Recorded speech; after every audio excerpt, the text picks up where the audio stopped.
Bismillahirrahmanirrahim. Assalamualaikum warahmatullahi wabarakatuh. Alhamdulillahirabbil alamin.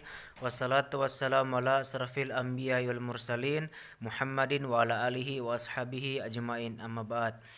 Pertama-tama mari kita bersyukur atas kehadirat Allah Subhanahu wa taala dan kita bersalawat kepada baginda Rasulullah Muhammad sallallahu alaihi wasallam. Pada kesempatan kali ini saya akan memaparkan salah satu materi mata kuliah pendekatan dan strategi pembelajaran PAITIK submateri pendekatan kelompok. Baik, kita masuk ke materi yang pertama tentang pendekatan kelompok. Pendekatan kelompok adalah sebuah pendekatan yang didasarkan pada pandangan bahwa setiap peserta didik terdapat perbedaan dan persamaan antara satu dan yang lainnya. Selain itu, pendekatan kelompok ini didasarkan pada asumsi bahwa setiap peserta didik memiliki kecenderungan untuk berteman dengan kelompok dalam rangka memperoleh pengalaman hidup serta mampu bersosialisasi dalam memenuhi kebutuhan hidupnya. Sebagai contoh, Sandi adalah seorang peserta didik yang cerdas, Milka seorang peserta didik yang kurang cerdas. Keduanya di sini digabungkan dalam satu kelompok agar perbedaan di antara mereka bukan menjadi satu kecenderungan untuk melakukan diskusi kelompok, melainkan perbedaan di antara Sandi dan Milka, mereka dapat saling bahu-membahu dalam proses diskusi. Artinya apa? Bahwasanya guru sebelum melakukan pendekatan kelompok dalam proses pembelajaran, guru harus menanamkan mindset dalam pemikirannya bahwa semua peserta didik yang dihadapi itu sama. Tidak ada perbedaan dan harus disamakan. Apabila guru tidak menanamkan dalam pemikirannya dan memiliki asumsi bahwa semua peserta didik itu sama, maka bisa jadi pembelajaran yang akan dilaksanakan itu tidak dapat berjalan dengan maksimal. Sebagai contoh tadi adalah Sandim, seorang peserta didik yang cerdas, kemudian Milka, seorang peserta didik yang kurang cerdas. Keduanya digabungkan untuk menjadi satu kelompok diskusi, mendiskusikan pembelajaran yang akan dilaksanakan oleh guru. Nah, selanjutnya apa sih kelebihan dan kekurangan dari pendekatan kelompok dalam proses pembelajaran? Di dalam pendekatan kelompok ini terdapat juga kelebihan serta kekurangan yang ada di dalamnya. Yang pertama, kelebihan itu satu, menghemat penggunaan ruang kelas. Yang kedua, menghemat penggunaan waktu. Yang ketiga adalah sumber daya manusia.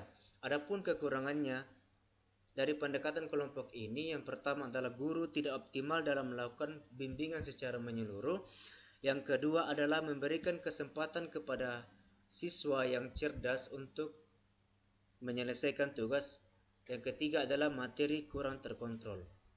Nah, yang perlu diingat di sini pada poin ini adalah seorang guru harus mampu melihat dan menganalisis kelebihan dan kekurangan dari pendekatan kelompok yang digunakan agar tercapai sistem pembelajaran yang efektif. Artinya apa? Ketika guru melakukan suatu pembelajaran dan ingin menerapkan pendekatan kelompok dalam proses pembelajaran, maka guru harus menganalisa apa kelebihan dan apa kekurangan dari pendekatan kelompok yang akan dilakukan dalam proses pembelajaran. Guru harus melihat apa kelebihannya dan apa kekurangannya. Ketika guru mampu melihat kedua hal ini, maka pembelajaran dengan menggunakan pendekatan kelompok itu dapat dilaksanakan oleh seorang guru atau pendidik. Nah, sebagaimana halnya tadi bahwasanya pendekatan kelompok ini terdapat keuntungan dan kerugian di dalamnya.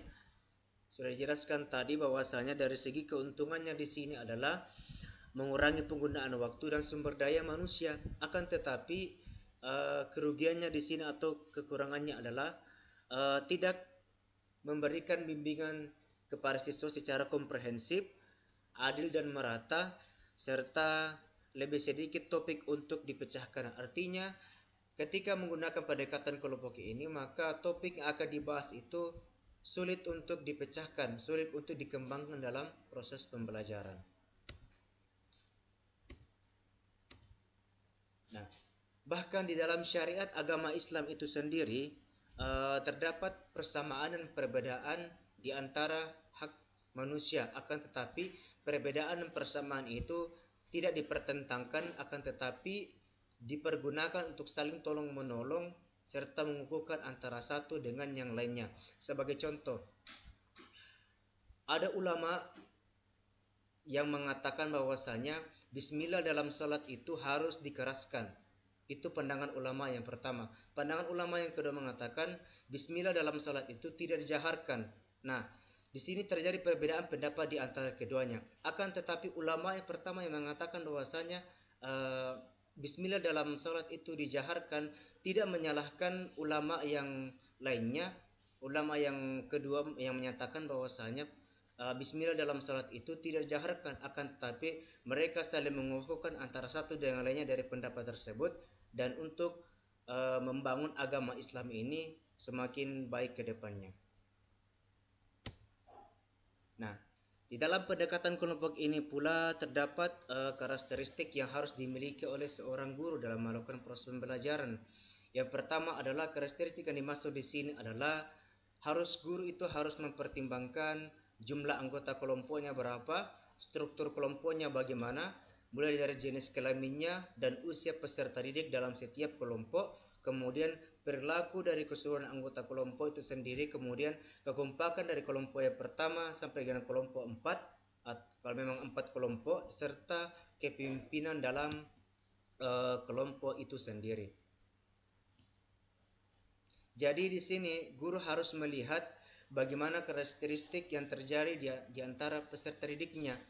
Jangan hanya menganalisa bahwa peserta didik yang cerdas harus disamakan dengan peserta didik yang cerdas, sedangkan peserta didik yang kurang cerdas harus ditempatkan dengan peserta didik yang kurang cerdas. Ini pandangan yang keliru. Ketika pendidik tidak mampu menganalisa hal ini, maka proses pembelajaran yang akan dilaksanakan dengan menggunakan pendekatan kelompok itu akan terjadi ketimpangan di dalamnya dan pembelajaran tidak sesuai dengan apa yang telah direncanakan dalam rencana pelaksanaan pembelajaran atau yang disebut dengan RPP itu tadi. Nah, sebagai kesimpulan dari pemaparan materi saya, bahwasanya dalam hal ini guru harus mampu melihat pendekatan kelompok itu sebagai wadah untuk melakukan pembelajaran dengan baik. Yang pertama tadi, guru harus mampu menganalisa apa kelebihan dan kekurangannya, kemudian apa karakteristik peserta didik itu sendiri, dan menyetarakan perbedaan antara peserta didik yang satu dengan peserta didik yang lainnya agar proses pembelajaran yang dilaksanakan itu dapat berjalan dengan maksimal dan sempurna. Baik, terima kasih atas kesempatannya. Demikianlah presentasi dari saya. Kurang lebihnya mohon dimaafkan. Billahi fisabilil haq, fastabiqul khairat. Wassalamualaikum warahmatullahi wabarakatuh.